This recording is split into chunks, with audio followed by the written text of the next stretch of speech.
So if you do it तो ये तो बहुत अच्छी बात है।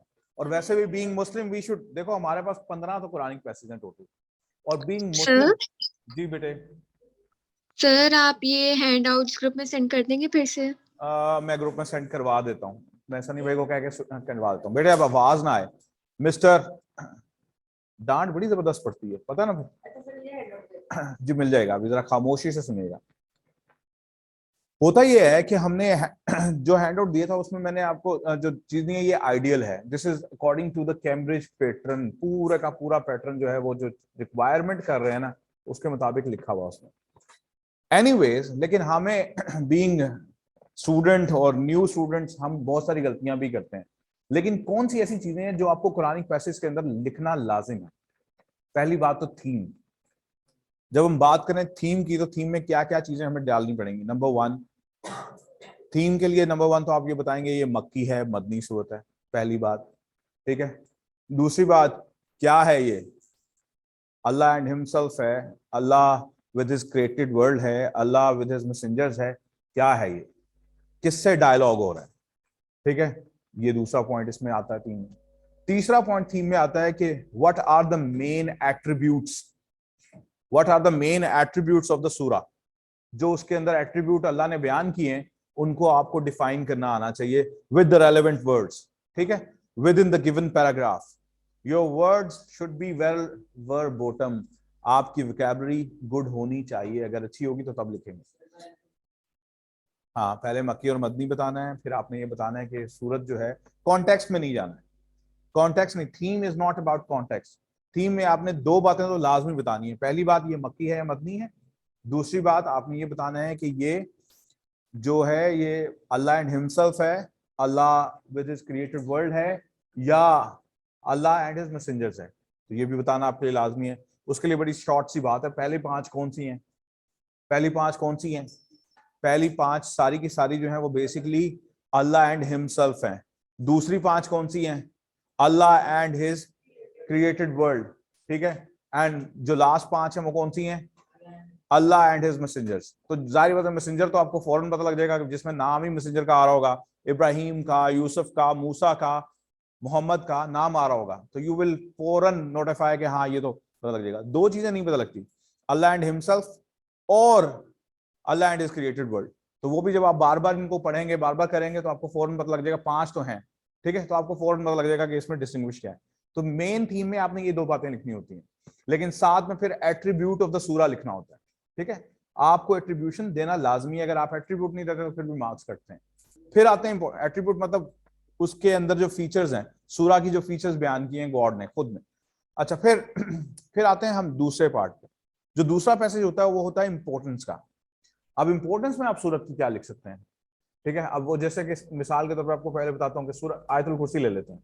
आयतुल कुर्सी की इंपॉर्टेंस में क्या लिख सकते हैं? नंबर वन, ये एक ऐसी सूरत है जो थ्रोन के बारे में बात कर रही है, अल्लाह की सॉवरेनिटी के बारे में, लोगों के लिमिटेड नॉलेज के बारे में, अल्लाह की पावर के बारे में। फिर ये सारी बातें, ये इंपॉर्टेंस बता रहे हैं आप। ठीक है, फिर ये भी बता रहे हैं कि हर नमाज के बाद अगर आप इसमें एक हदीस कोट कर देते हैं कि after every prayer if you do it, आपने इसको रिसाइट किया तो यू विल गेट जन्ना। ठीक है, फिर ये भी बताया गया कि अगर आप इसको पढ़ लेते हैं तो you can get protection from the शैतान एंड द जिन्स। ठीक है, तो बस ये इंपॉर्टेंस है। बस इतनी सी चार बातों में चार पॉइंट्स हैं जो आपको वैलिड याद रखने चाहिए। बस चार वैलिड पॉइंट आपको बताने हैं इंपॉर्टेंस में, और थीम आपको बता दी, वो भी बताएंगे तो बहुत अच्छी बात है। एट्रीब्यूट्स के बारे में, एट्रीब्यूट्स नहीं, एट्रीब्यूट्स आपने थीम में बता दिए। एट्रीब्यूट्स की इंपॉर्टेंस बता सकते हैं, you can discuss in detail the importance of the attributes. ठीक है, एग्जैक्टली आप उसमें हदीस, लेकिन एक एक reference of the Quran quote करना जरा ज्यादा बेहतर होता है। ठीक है, इसीलिए आपको जो हैंड आउट मिल गया कि नहीं मिला अभी तक? नया अभी आज का नहीं ना आया हुआ अभी तक? तो दे, याद है मुझे। अच्छा जी, अब स्टार्ट करते हैं। पहला पैसेज जो है, पहली पांच आज हम अल्लाह एंड हिमसेल्फ खत्म करेंगे इंशाल्लाह। पहली सूरत जो है वो सूरह बकरा की है, आयतुल कुर्सी से ही है। ठीक है, अब आयतुल कुर्सी अगेन मैं उसकी सिर्फ ट्रांसलेशन पहले आपके लिए पढ़ दूंगा, उसके बाद मैं उसके थोड़ी सी आपको बताता हूँ क्या करना है। There is no God but he the living the self subsisting. अभी आपको हैंड आउट मिल जाते हैं, ये कंप्लीट जो मैं बोलूंगा, जो कुछ पढ़ूंगा वो आपको मिल जाएगा। No slumber can seize him, nor sleep. His are all things in the heavens and on earth. Who is there can intercede in his presence except as he permits. He knows what is before or after or behind them, nor shall they compass any of his knowledge except as he wills. His throne extends over the heavens and the earth, and he feels no fatigue in guarding and preserving them, for he is the most high, the supreme. These ayahs are actually purely talks about what? The sovereignty of Allah. Now, what is sovereignty? Sovereignty means kingdom. God is the holy, solely king of this universe, not earth, universe. ठीक है? अब theme में हम इसमें क्या बोलेंगे? पहला, this is a Allah and himself. सूरह बकरा इज मक्की और मदनी? मक्की और मदनी? मदनी। हाउ यू से मक्की? नहीं, इट वाज मदनी. सूरह बकरा वाज मदनी. क्यों? अभी तो तुम लोगों ने तो अभी लेटेस्ट पढ़ा था. जी मिठू साहब, हाँ मक्की के मदनी. हाँ क्यों? अभी तो उन लोगों ने अभी लेटेस्ट पढ़ा. उन लोगों की तो बात ही नहीं मैं करता, इनकी भी बात नहीं करता. तू बोल भाई, हाईएस्ट नंबर लेने वाले. हाँ बोल जी. सूरह बकरा वाज अ मदनी सूरा. वाई मदनी?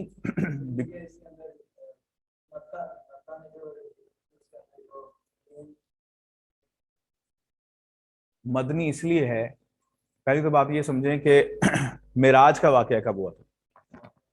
मक्का में हुआ. ठीक है, मक्का में हुआ मिराज. मिराज मक्का में हुआ.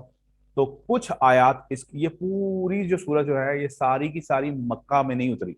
ये बहुत सारी इसकी आयात मदीना की थी, बहुत सारी मक्का में थी, लेकिन मेजॉरिटी ये से कहती है कि ये मदनी है क्योंकि ये मदीना में आई सारी की सारी.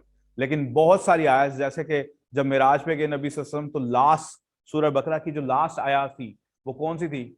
आमन रसूल बिमा उनजिला अलैहि मिन रब्बिही वल मुमिनून. कुरान पढ़ा होगा तो पता होगा ना. खैर, अच्छा, जो लास्ट सूरत थी एज अ गिफ्ट मिराज पे वो दी गई थी. व्हेन प्रॉफिट वेंट, ऊपर गए अल्लाह को, तो एज अ गिफ्ट दी गई थी वो सूरत. तो इसका मतलब ये है कि बहुत सारा पार्ट इसका मक्की है. इन्ना आते कल कौसर वो ऊपर जाके मिली थी. सारी हिस्ट्री को वो हजरत इब्राहिम की डेथ पे मिली थी, जब अबू जहल सेड अबतर. ठीक है सर. अच्छा, तो हजरत इब्राहिम पैदा हुए थे लास्ट हजरत मारिया कप्तिया रज़ियल्लाहु तआला अन्हा इन ईयर 7 and 8 हिजरी के बीच में. अबू जहल नहीं, अबू जहल. अब हजरत इब्राहिम कौन से हजरत इब्राहिम के बेटे हुए? वो हुए थे 4 हिजरी. वो 4th हिजरी की बात, 4th ईयर आफ्टर हिजरी की बात हुई. अबू जहल गुजरा था पास, उसने कहा था अबतर. ठीक है, तो नहीं वो मैं बताता हूँ उसके बारे में. अभी तक हिस्ट्री में 2-3 कंफ्यूजन है, क्योंकि आपके 3 बेटे हैं, एक अब्दुल्ला, एक कासिम, एक इब्राहिम. तीनों के बारे में ये नहीं पता कि कौन ऐसा था जिसकी कब्र में आप खड़े हुए थे तो ये बात आई थी. अबू जहल नहीं हो सकता, नहीं ना, इसलिए तो कह रहा हूँ कि ये एक श्योर नहीं था. हिस्ट्री में ये नहीं लिखा हुआ कि कौन था, लेकिन ये पता है कि बंदा जिसने कही थी ना बात, वो अबू जहल था. ठीक है, ठीक है. तो ये अब हजरत इब्राहिम की एग्जैक्ट डेट नहीं मेंशन है, लेकिन कहते हैं कि 4 हिजरी, 2 हिजरी, 3 हिजरी इधर आती है. ठीक है, अब 2 हिजरी अगेन, तो फिर वो गजवा बदर वाला वाकया है. अब 2 हिजरी से पहले हुआ, यानी कि उसी साल के अंदर हुआ, या 3 हिजरी में हुआ, तो फिर अबू जहल नहीं था, तो फिर वो इब्राहिम नहीं थे, फिर वो अब्दुल्ला या कासिम थे. अब कुछ इस तरह की कोई गेम है, लेकिन खैर उसको छोड़ दो, अभी नहीं. अभी जिस पर आ रहा हूँ उस पर बात करते हैं. अच्छा, हुआ क्या कि जो ये जो थ्रोन की आयाज है ना, आया ये है सॉवरेनिटी के बारे में. अब ये सॉवरेनिटी है, सॉवरेनिटी का मतलब क्या है? सॉवरेनिटी का मतलब ये है कि अल्लाह की पावर सुप्रीम है. ठीक है, तो अब ये मदनी सूरत थी. मैं आपको इसलिए बता रहा था कि ये मदनी सूरत इसलिए है कि इसकी बहुत सारा पार्ट, जो बड़ा पार्ट है, क्योंकि ज्यूज के साथ डायलॉग हो रहा था, और वो जो डायलॉग था उसमें जब आप ज्यूज के बारे में क्योंकि जो ये जो बकरा है ना, सूरह बकरा, इट्स मोस्टली अबाउट ज्यूज. सूरह आल इमरान, दो बड़ी सूरत है ना कुरान में, एक सूरह बकरा, एक सूरह आल इमरान। सूरह Baqarah mostly talks about Jews and सूरह Al Imran mostly talks about Christians. तो ये जो ज्यूज थे ना, उन ज्यूज के क्वेश्चंस का आंसर जो था वो आप सूरह बकरा की आयत की सूरत में देते थे, इसलिए मोस्ट ऑफ द सूरास का जो पार्ट है वो मदनी है। कुछ कुछ सूरा के चंक्स जो थे वो मक्का में उतरे थे, इसलिए लोग कंफ्यूज हैं, लेकिन मोस्टली उलमा का ये इजमा है कि ये मदनी सूरत है। ठीक है, तो मोस्टली उलमा क्या कहते हैं, ये मदनी सूरत है, क्योंकि ज्यूज के बारे में थी और ज्यूज से जितना डायलॉग होता था प्रॉफेट सल्लल्लाहु अलैहि वसल्लम कहते थे। तो मदीना में प्रॉफेट सल्लल्लाहु अलैहि वसल्लम पे हमें ये पता लगा कि पहली बात ये मदनी है, ये अल्लाह एंड हिमसेल्फ है। अब आगे इसकी बात करें तो अल्लाह अपनी सॉवरेनिटी एक्सप्लेन कर रहा है कि मैं क्या हूं, मेरी पावर क्या है। फिर साथ में ये भी बताते हैं कि मैं वो खुदा हूं, the one who never स्लीप्स, who never even slumber. Slumber कौन करता है? देखो ना, कोई भी मशीन, कोई भी चीज, कोई भी ह्यूमन, कोई भी जानवर, कोई भी ऐसी चीज जो दुनिया में है, उसके लिए रेस्ट लाजिम है। चाहे वो कितनी सुपर ह्यूमन किस्म का बंदा ना हो, उसको थोड़ी देर के लिए रेस्ट करना पड़ेगा। किसी मशीन को आप 24/7 चलाते जाएं, आपको उसको बंद करना पड़ेगा। किसी भी चीज के लिए आपको उसको रेस्ट देना पड़ेगा, अल्लाह के लिए रेस्ट नहीं है। अल्लाह क्योंकि क्रिएटर है, इसलिए वो सिस्टम से बाहर है।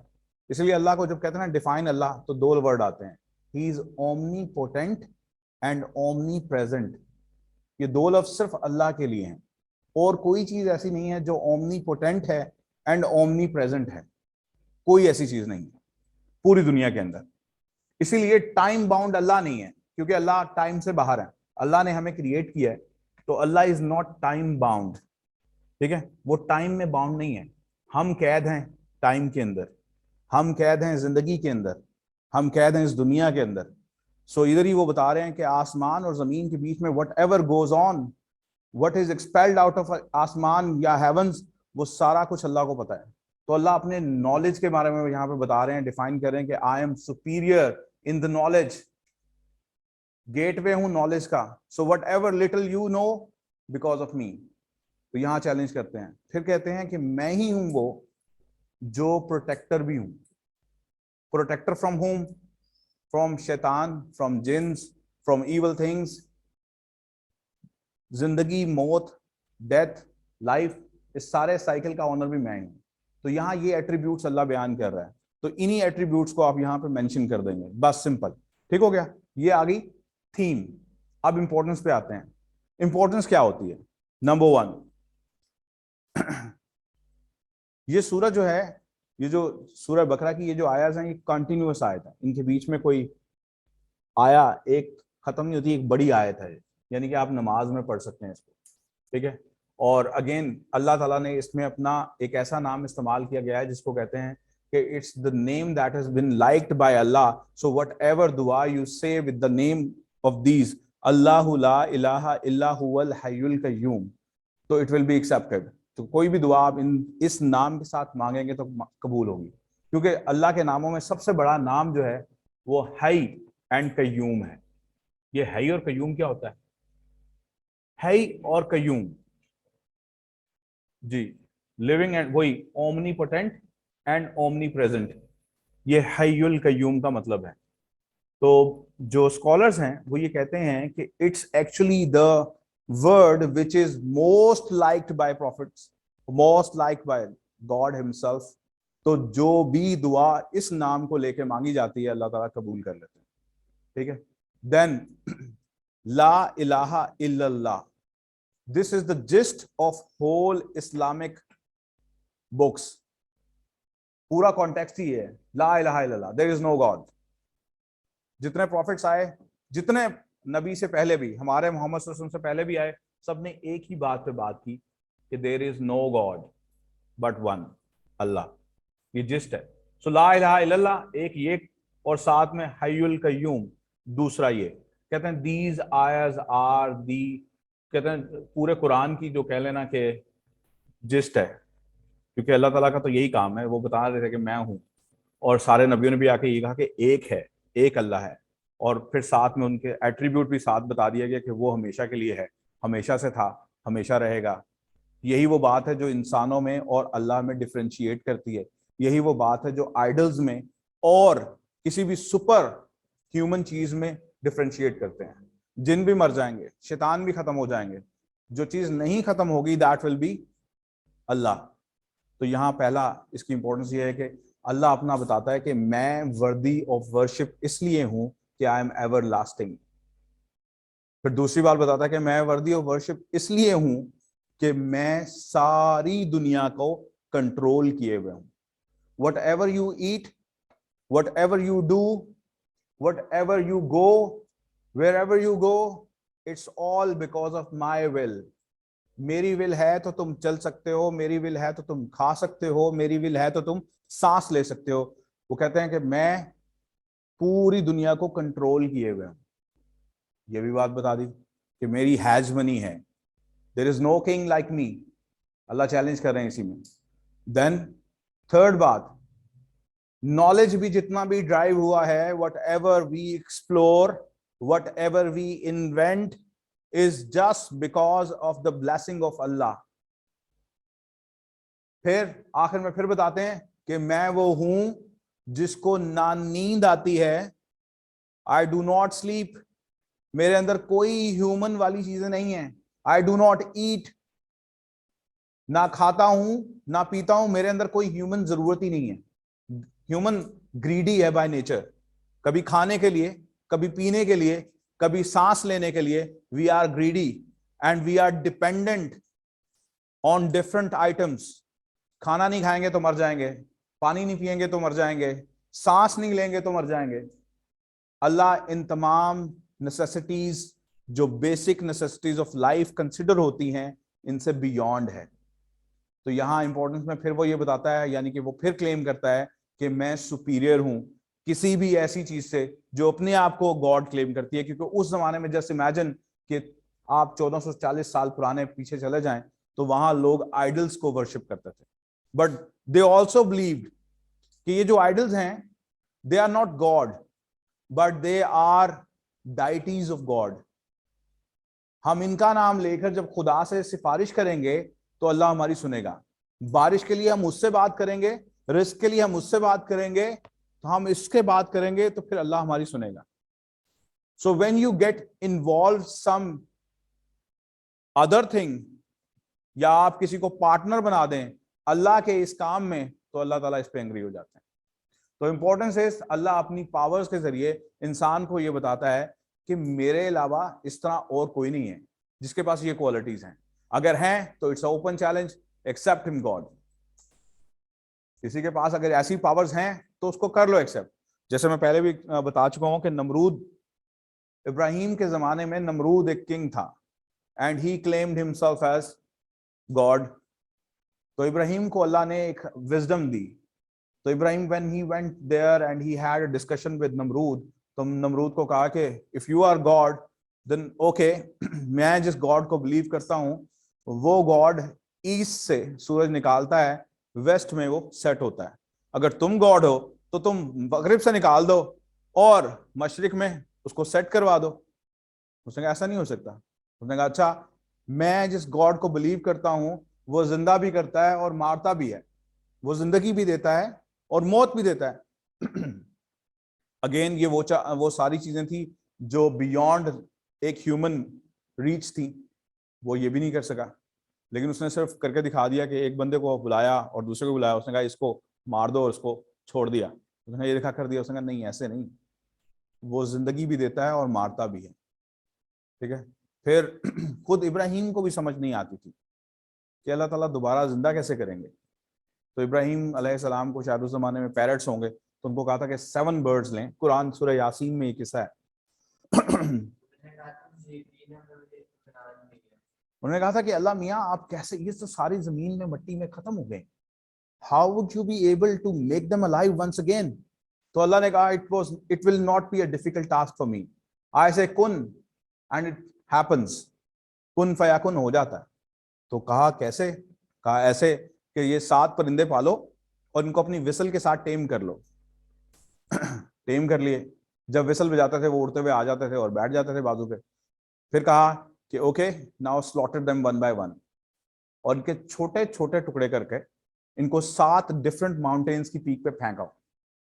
और नीचे उतर आओ, और फिर विसल बजाना, और फिर विसल बजाई तो वो वैसे ही आ गए जैसे वो रोज आते थे।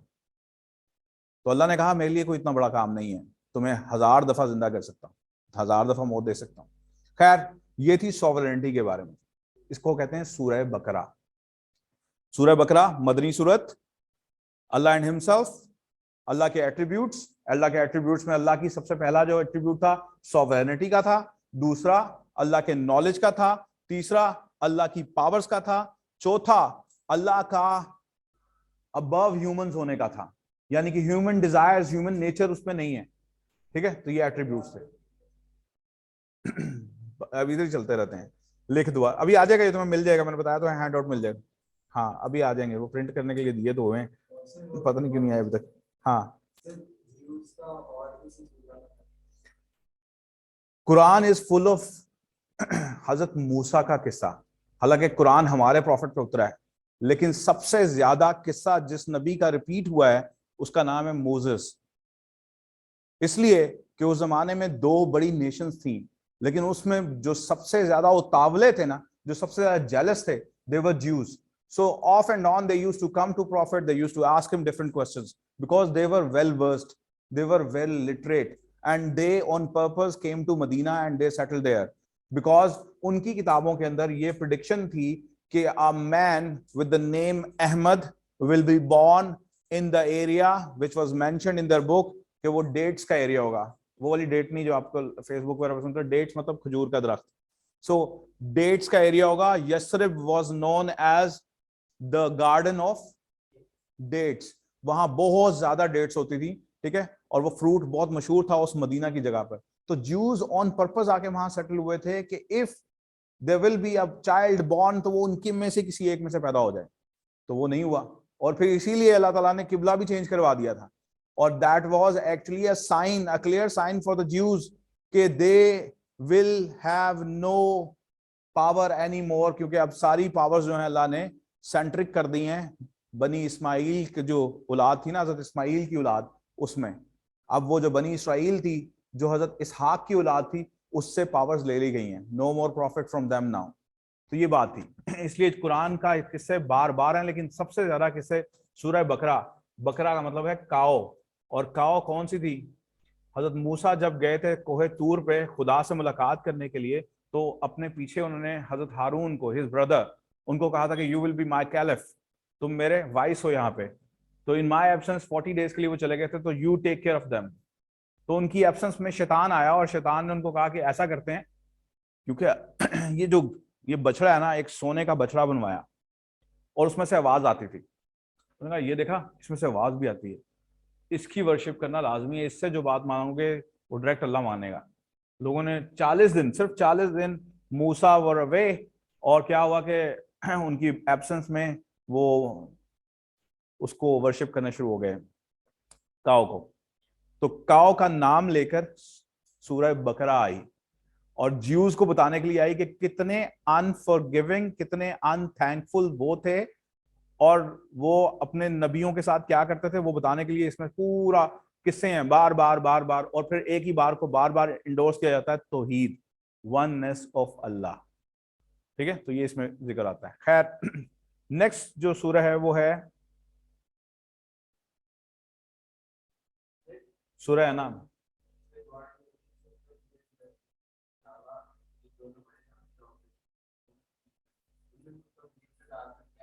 ये सूरत तकरीबन सारी एक जैसी, इसलिए तो मैंने एक ही दफा आप सारी आपको बताता जाऊंगा। सारी यही बातें बार बार रिपीट होंगी, इसलिए ये 5 की 5 एक ही दफा आप कर लेंगे। ठीक है, अब बात करते हैं सूरह फुसिलत, नहीं सूरह अनाम, सॉरी, पहले सूरह अनाम। यस, किसमें अभी बताया है, हैंड आउट मिल जाएगा। अच्छा जी, सूरह अनाम एक और सूरत, सूरह बकरा, सूरह आले इमरान के बाद एक बड़ी सूरत जो है वो सूरह अनाम है। It also talks about Jews, Christians, and the way Allah ने कैसे इन लोगों के साथ डीलिंग करनी है, और लोगों ने जब सोशलाइज होना है तो उन्होंने डील कैसे करना है। बहुत सारे सोशल अग्रीमेंट्स जो हैं क्योंकि जब इंसान ने एक दूसरे इंसान से डील करना है तो वो सूरह अनाम में, ठीक है, अल्लाह ने उसमें जिक्र किए हैं। तो सूरह अनाम ये भी अल्लाह एंड हिमसेल्फ है। यहाँ पे अल्लाह ताला बयान करते हैं, to him is due the primal origin of the heavens and the earth, how can he have a son when he has no consort, he created all things and he has full knowledge of all things. That is Allah, your Lord. There is no God but he, the creator of all things. Then worship him, and he has power to dispose of all affairs. No vision can grasp him, but his grasp is over all vision. He is above all comprehension, yet is acquainted with all things.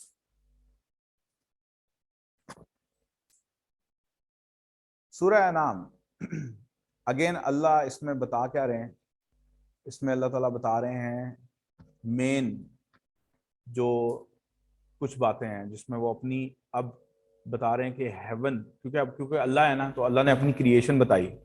Heaven is a example, why? Because एक छत इंसान बगैर किसी column के खड़ा नहीं कर सकता, बगैर किसी सहारे के आप एक छत नहीं खड़ी कर सकते। आपको यहाँ भी दीवार करनी पड़ी, वहां भी, वहां भी, वहां भी, अगर दीवार नहीं तो आपको कॉलम 4 लगाने पड़ेंगे, तब आप एक छत खड़ी कर सकेंगे। तो अल्लाह के साइंस में जो सबसे बड़ा साइन है वो ये आसमान है, जो बगैर किसी सहारे के खड़ा है। कहीं को कॉलम नजर आता है जो उसके साथ टच हुआ हुआ है? कहीं नहीं है। और अल्लाह ने इस हेवंस की बार बार एग्जाम्पल दी है, अल्लाह ने इस हेवन की बार बार एग्जाम्पल दी है। और बहुत सी सूरतें हैं, सूरह मुल्क के अंदर तो बकायदा कहा है कि अपनी आंख को दौड़ाओ और तुम्हारी आंख जाएगी लेकिन कोई फॉल्ट नजर नहीं आएगा, it will come back again, ठीक है। You want find any single fault in the creation of God, any single fault. फिर साथ चैलेंज ये भी दिया कि वो जो टाइम, गिवन टाइम है, उससे भी वो टाइम हटेगा नहीं, वो ऐसे ही निकलेगा। देखो ना, कंप्यूटराइज सिस्टम भी हो तो वो कभी ना कभी फाइल करप्ट हो जाती है, कोई ना कोई चीज कहीं ना कहीं कोई ना कोई खराबी तो करती है।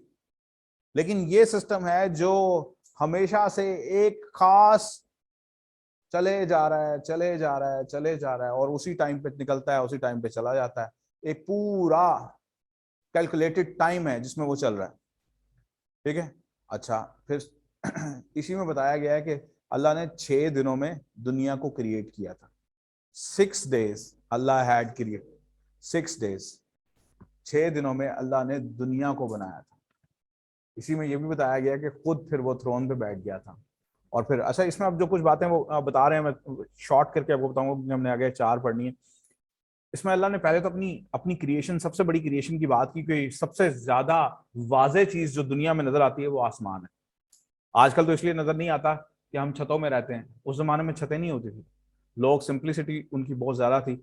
और अगर आप यहाँ से कहीं नॉर्थ में चले जाएं और जहाँ पे स्काई क्लियर हो तो शाम के टाइम आपको ग्लिटरिंग स्टार्स बहुत ज्यादा नजर आएंगे। अब तो आसमान में छुप गए ना सितारे, और पोल्यूशन ने छुपा दिए, लेकिन नॉर्थ में अभी भी नजर आते हैं बहुत क्लियर। तो एक बहुत बड़ी एग्जाम्पल है, अल्लाह ने बगैर किसी सहारे के स्टार भी बांध दिए ब्यूटीफाई करने के लिए, वर्ल्ड को खूबसूरत बनाने के लिए। किसके लिए? अल्लाह ने इस पूरी दुनिया को डेकोर किया, for whom? For mankind, his apple of an eye, Allah की आंखों का तारा इंसान, जिसके लिए अल्लाह ने धुतकारा शैतान, यानी कि जिसके लिए अल्लाह ने एक्सपेल्ड किया किसको? शैतान को। शैतान ने कहा था कि हाउ कम आई बाउ down in front of a soil mud, I am made of fire, मैं तो नहीं कर सकता। तो अल्लाह ने कहा था okay, that what I want to know, तुम मेरा हुक्म नहीं मान सकते तो you are no more here, out, निकाल दिया, ठीक है, क्योंकि अल्लाह का हुक्म मानना जरूरी है। तो यहां अल्लाह अपनी सबसे बड़ी इंपॉर्टेंट बात बता के ये साथ बता रहे हैं कि हेवन मैंने बनाया आसमान, और इस आसमान में कहीं कोई सतून नहीं है। और फिर मेरे साथ जो ये लोग शामिल कर रहे हैं, क्योंकि सूरह नाम was for both Jews and Christians, कि मुझ पे इल्जाम लगा देते हैं Christians, they used to believe के जीसस माज़अल्लाह is perhaps son of God. तो उन्होंने कहा जी मेरा कोई है ही नहीं, ना मैं, जब मेरे अंदर ह्यूमन नीड ही नहीं है तो ना मेरी शादी हुई, ना मेरा कोई बच्चा, ना मेरी कोई बीवी, तो how come you blame me, accuse me ये तो मेरा कोई पार्टनर है ही नहीं, मैं अकेला हूं। फिर एक और बताते हैं, he has full knowledge of all things. या फिर अगेन वो सारी बात में एक ही बात करते हैं कि दुनिया में जितना नॉलेज एग्जिस्ट करता है वो मेरे पास है, मैंने आगे पास ऑन किया है। इसलिए जो पहली आयत नबी सल्लल्लाहु अलैहि वसल्लम पे उतरी थी वो भी तालीम से रिलेटेड थी, एजुकेशन से रिलेटेड थी। इकरा बिस्मि रब्बिकल लज़ी खलक, खलकल इंसान मिन अलक, यानी कि अल्लाह ने उसमें भी बताया कि मैंने तुम लोगों को बनाया, यानी कि वो अल्लाह खुद नॉलेज दे रहे थे। इसी तरह Adam when he was created, तो एडम से कुछ क्वेश्चन किए गए, अल्लाह ने क्वेश्चन किए तो एडम ने जवाब देना शुरू किए, बड़े ओबीडियंस में जवाब देना शुरू किए। तो सारे फरिश्ते हैरान हो गए कि ये आदम कैसे सारा कुछ जानता है। तो आपने कहा इनको नॉलेज मैंने दिया है। गॉड ने उस वक्त भी यही बात की। तो अल्लाह अपने नॉलेज को बता रहे हैं कि नॉलेज का सारा जो नॉलेज का सोर्स हूं वो मैं हूं। और दुनिया के अंदर जो कुछ हम आज एक्सप्लोर करते हैं, जो इन्वेंट करते हैं, जो कुछ बना रहे हैं, वो सब बेसिकली गॉड की ब्लेसिंग है। और इसीलिए देखें ना, पहिया दुनिया की सबसे बड़ी एग्जाम्पल है कि ये कहते हैं रेवोल्यूशन आ गई इससे। जब तक पहिया नहीं था लोग ड्रैग करते थे चीज, तो कहते हैं जब पहिया बना, है तो एक गोल सी चीज, लेकिन दुनिया की सबसे कारामद सबसे बड़ी इन्वेंशन थी ये। वो जब पहिया बना तो उसको पता लगा कि पहिए से आप मशीनें भी घुमा सकते हैं। फिर एक मशीन घूमती थी, फिर दूसरी घूमती थी, इस तरह मशीनों से मशीनें घूमने लग गई, ट्रांसपोर्ट आसान हो गई। कई कई मील लोग पैदल चला करते थे या घोड़े पे भागते थे। फिर पता लगा कि नहीं, एक पीछे घूमने वाली चीज लगा दो, उसके पीछे एक फट्टा लगा दो तो आसानी हो जाएगी। ये पहिया किसने बनाया होगा? क्या समझते हैं कि ये इंसान ने खुद बना लिया था? नहीं, it was actually the blessing of Allah जिसने हेल्प किया था। क्या वो जो घर बना रहे हैं लोग, और उस जमाने में मदियन कौम मदियन जो है वो अरब में ही बसती थी। बड़े बड़े पहाड़ों के अंदर वो घर बनाते थे, बड़े खूबसूरत से, पहाड़ों को खुरच कर। वो जो पहाड़ थे, उन पहाड़ों के अंदर वो जो रहते थे, वो नॉलेज किसने दिया था कि ऐसे घर बनाना है? अल्लाह ने दिया था ना। ऑफ कोर्स अल्लाह ने दिया था।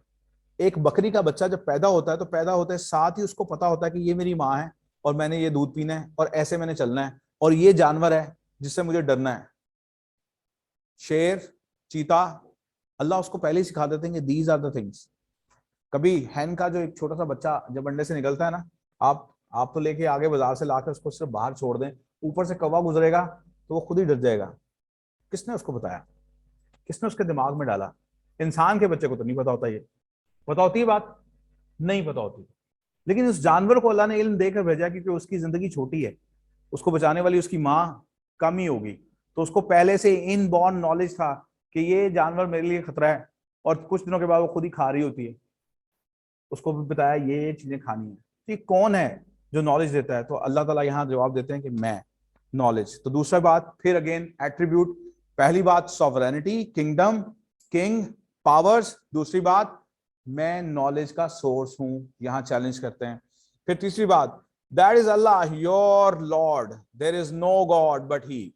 अगेन अल्लाह फिर क्लेम करते हैं कि जब ऐसी जो एट्रीब्यूट्स हैं वो किसी और के पास हैं तो ठीक है, otherwise there is no God but me, Allah मैं ही हूं।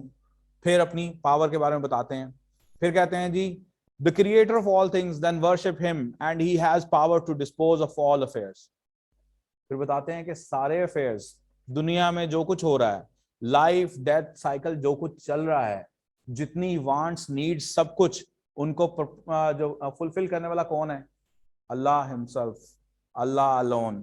तो यहाँ वो फिर अपना एट्रीब्यूट बताते हैं कि हर एक की जो डिपेंडेंसी है वो इंसान की दूसरे इंसान पे तो हो सकती है, अल्लाह की किसी पे डिपेंडेंसी नहीं है, मैं पूरा करने वाला हूँ। तो यहाँ ये एक और वो बता रहे हैं बात। फिर बताते हैं कि no vision can grasp him, naked eye से आप अल्लाह को नहीं देख सकते। Yes you can see the science, आपको साइंस जरूर नजर आ रहे हैं। जैसे मैंने आपको बताया कि बहुत सारी चीजें, सिर्फ एक चीज ये समझ लें कि अल्लाह ताला कुरान में चैलेंज करते हैं कि अगर बना सकते हो ना तो एक मक्खी का पर बना दो,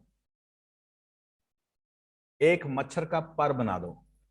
और फिर चैलेंज करके ये भी कहा है कि अल्लाह के नजदीक, to me I have no care for this world except these humans.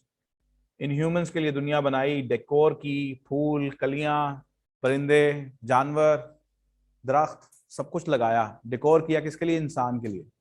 लेकिन अगर तुम मुझे तब भी नहीं मानते तो फिर तुम्हारे लिए तैयार है एक जगह, दैट इज कॉल्ड हेल। तो तुम्हें उस आग में जलाऊंगा, क्योंकि तुम्हें मैंने साइंस दिखा दी है दुनिया में। अब साइंस को देखकर भी अगर तुम नहीं यकीन करते कि यहाँ पे कोई है जिसने बनाया है, तो then get ready. And then he sent a messenger as well to remind you time and again. कितने नबी आए? 1,24,000 कुरान बताता है, ठीक है। Only 25 of them are mentioned in Quran, जिनके बारे में बताया। तो अगेन ये थे इसके एट्रीब्यूट्स। और फिर इसकी इंपॉर्टेंस भी वही वाली। क्या इंपॉर्टेंस है? Number one, importance number one, कि Allah is worthy of worship. Why? Because he is a creator. Except him, except his has money. Allah की पावर को मानो। अल्लाह हैजमोनिक है, बहुत बड़ा है, बहुत स्ट्रॉन्ग है। उसकी स्ट्रेंथ के सामने हम कुछ नहीं है, उसके नॉलेज के सामने हम कुछ नहीं है। तो अल्लाह अपनी इंपॉर्टेंस बता रहे हैं। And Allah is the one who is master of all the affairs, ठीक है। तो यहां इंपॉर्टेंस बता रहे हैं। अगेन ये वही है, ठीक है, इसकी रेपिटेशन है। नेक्स्ट जी, ये सीटियां कौन बजा रहा है भाई? अभी है 5 मिनट रहते हैं।